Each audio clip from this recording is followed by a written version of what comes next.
Hello and welcome back to this channel. My name is Jacob Payton and today I'm going to be talking about Conan, Blood of the Serpent by S.M. Stirling. I was waiting for this book to come out. I picked it up basically as soon as it came out. I was very excited to read this book. I do still enjoy this book. I realized as soon as I said that kind of sounded bad. I'm excited that there is more Conan content coming out. I am a big fan of Conan the Barbarian, and I very much want to see more and more Conan stuff be released. I'm one of those people, I like the Robert Jordan Conans. I like the Lynn Carter Conans. I can't think of the other guy right now, but a lot of people have dabbled in the Conan universe over the year. L. Sprague de Camp, that's who I'm thinking of. I have a couple of his Conan books on the shelf. I like other people's take on Conan. Obviously, Robert Howard, the creator of Conan, is still going to be the best take, but he's a character that essentially just goes on all these adventures, so there is so much you can do with him. A lot of people don't like all of that, but I would rather there be less than great Conan novels coming out than no Conan novels coming out. And that's how I feel about a lot of things. That being said, this was a good book. It was something I didn't realize when I went into this. It is a prequel novel it's a prequel to the story Red Nails by Robert E. Howard, which was kind of a weird wind-up. But that being said, I also kind of enjoyed that because a lot of the original Conan stories, you don't really understand how he got there unless he explains it, right? It'll start and he'll just be in this city or be in this desert after a battle or he's just in this place doing this thing. And there's not a whole lot of, but wait, how did you get there? And to be fair, that was because at the time, a lot of the Conan stuff was written for these pulp magazines to kind of be serialized. And pulp readers at that time were more worried about the action and stuff like that. So, long form readers want a little more detail, essentially. So I do like the idea of, maybe a bunch of books that start filling in the gaps between Conan's wandering years and him becoming king. I would not hate that in the least bit. Guess I should jump in here and read this for you guys. And it says, a mercenary, thief, soldier, usurper. Conan of Samaria. A sword for hire for a mercenary troop, Conan finds himself in Sukhmet, a filthy backwater town south of the river Styx, considered the arse end of Stygia. Stygia? I'm probably pronouncing that wrong, and I do apologize because I know that's going to make some people upset. Serving in the company known as Zoralo's Free Companions, he fights alongside soldiers of fortune from Zingara, Koth, Shem, and other lands, a hard-handed band of killers loyal to anyone who pays them well. In a Sukhmet tavern, he encounters one soldier in particular, Valeria of the Red Brotherhood, a veteran of freebooters with whom Conan also sailed. Launching raids out of the Barakan Isles of the Western Sea, Valeria's reputation is that of a deadly swordswoman, a notoriety she quickly proves to be accurate. When she runs afoul of an exiled Stygian noble, however, things take a deadly turn, embroiling them both in the schemes of a priest of the Serpent god Set. On the surface, I love all of that. I like Valeria as a character. If you've read Conan in the past or know a lot about Conan, he kind of just shifts as the wind blows, and he's very given to going with his whims. In this case, falling for Valeria, he's willing to do just about anything, right? This is a woman who he feels is kind of his equal in combat prowess and also happens to be beautiful in his opinion, so he wants her, essentially, and is willing to fight anyone that is going to try to hurt her. And in this case, it is a Stygian noble, which sets off a whole chain of events, which, minor spoiler, ends up with Conan kind of being cursed by this Stygian priest at one point. This is kind of where some things start happening that I don't love. A lot of this book is a journey of basically this mercenary band trying to deliver a shipment. I believe it's like gold and some other stuff. They're protecting this caravan while it goes from point A to point B, essentially. And along the way, you know, they meet some not so nice people, and he has to look out for Valeria a little bit. And in old school Conan fashion, he kind of has some side adventures too. But a lot of his combat is against these cursed animals that keep coming for him. This very much feels like a point where it's like Conan on safari. Which, to be fair, is not exactly out of line with a lot of Robert E. Howard's own writing. You know, Conan fighting lions, Conan fighting, you know, apes, Conan fighting basically anything that looks giant, predatory, and could kill a man. Giant snakes, you name it. Crocodiles. But I will say there was at times, like, I understand the way magic in the Conan universe is kind of subtle at most times, unless it's like the over-the-top cosmic kind. It's usually kind of subtle. So I did like the way, basically just cursed animals, the way they behaved and the way they like center their attacks on him did feel very in line. But there was kind of at points I was like, all right, he's kind of killed everything on this like African continent or African-esque continent at this point, right? You know, lions, hippos, whatever. He basically essentially has taken it out by the time this book's over. That is a minor spoiler. That being said, I do understand in the terms of this being a prequel novel, there wasn't a whole lot else they could throw in there. It's because Red Nails basically essentially starts with Conan coming across Valeria and going on an adventure with her. So this is basically building up on how that happened. And that being said, I did really enjoy it. I have seen some reviews where, you know, people basically like, this doesn't read like Howard, like the writing style is different, this, and this. And that's fair, because once again, this is not Robert E. Howard. And Robert E. Howard is not going to be writing any more Conan novels. So I am happy with this. Like I said, I don't love stories, and this is just me, I don't love stories where the journey is the thing, right? Like, don't get me wrong, I love Lord of the Rings, but if the only story told in Lord of the Rings had been Sam and Frodo's journey, I probably would have tapped out.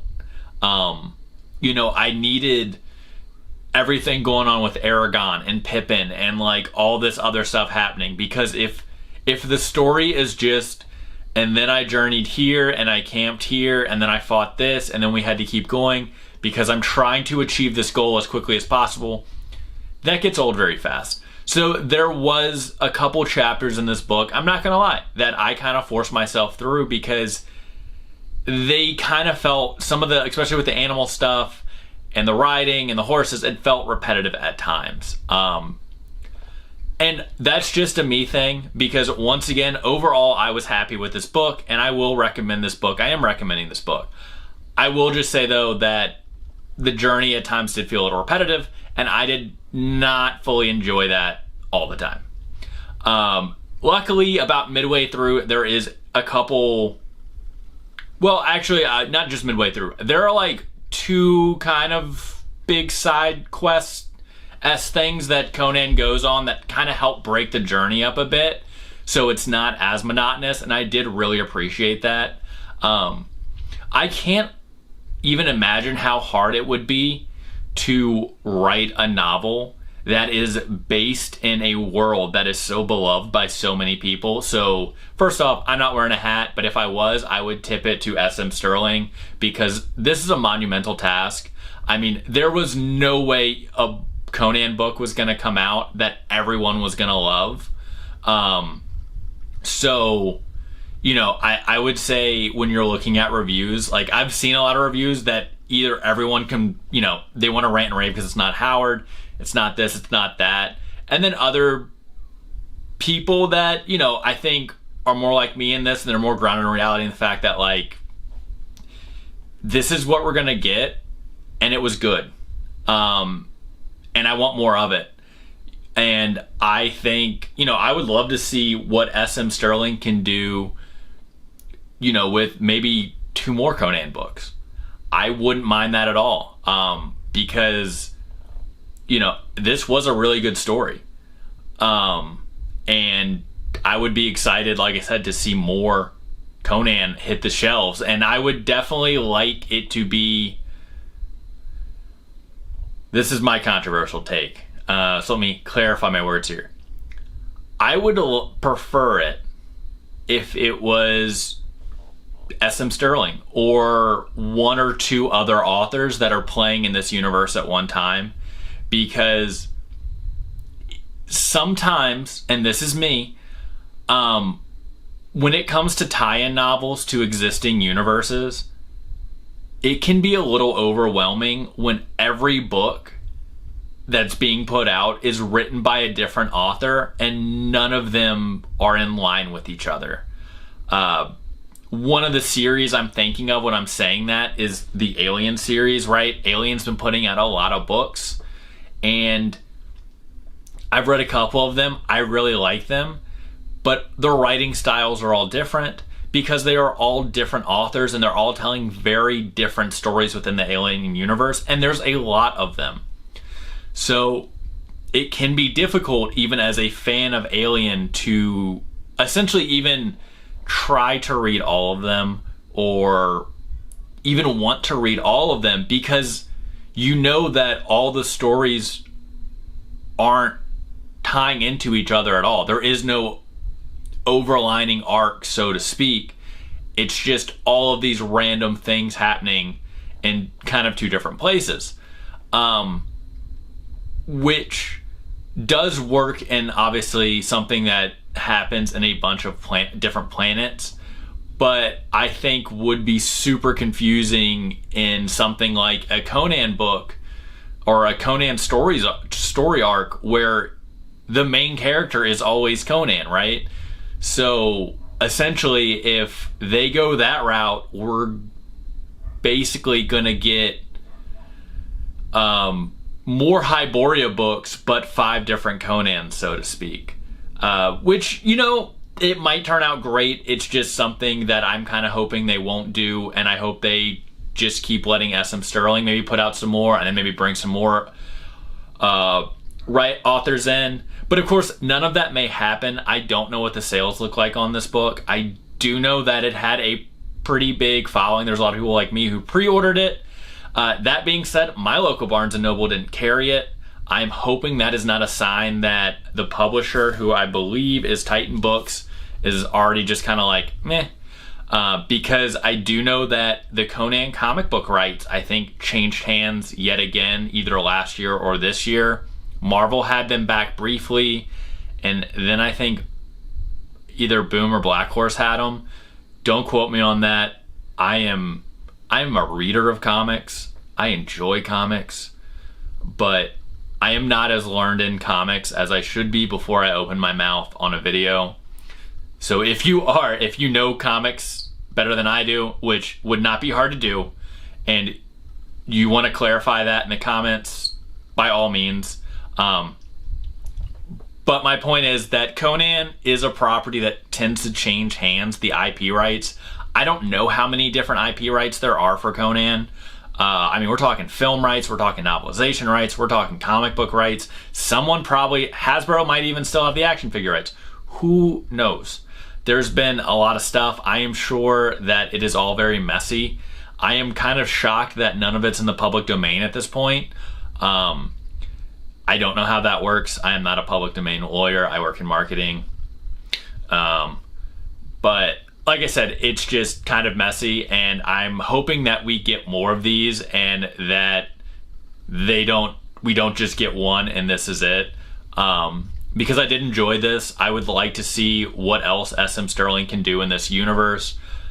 My only complaint, once again, is just the long kind of journey trek style thing between basically him trying to meet back up with Valeria at one point in this book and fighting every animal on the way.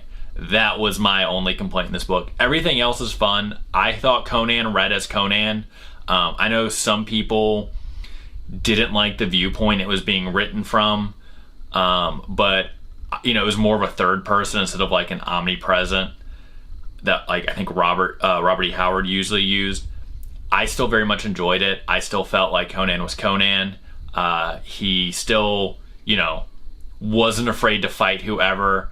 He wasn't essentially just like, I think my biggest fear was that someone coming to the Conan property was essentially going to write Conan to be more of like a Viking-esque character, because that's very popular right now.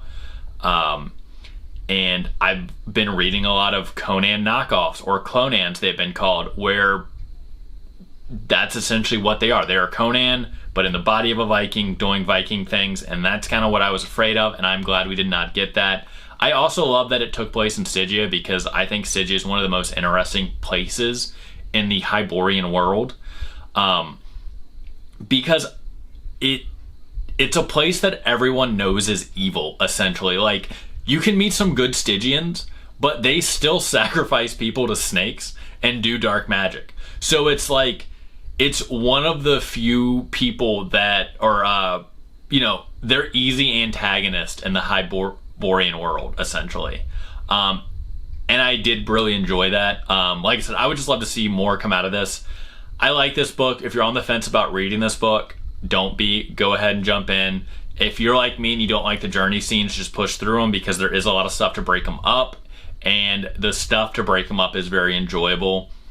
That being said, if you have read this and you liked it, didn't like it, you know, let me know in the comments. If you have any recommendations for any Conan books, I'm always on the look for them. I know Tor, I think, put out a bunch, and I've tracked down a couple, but I think they put out like 20 or 30 books. And I'm not sure which ones are worth getting and which ones are not worth getting.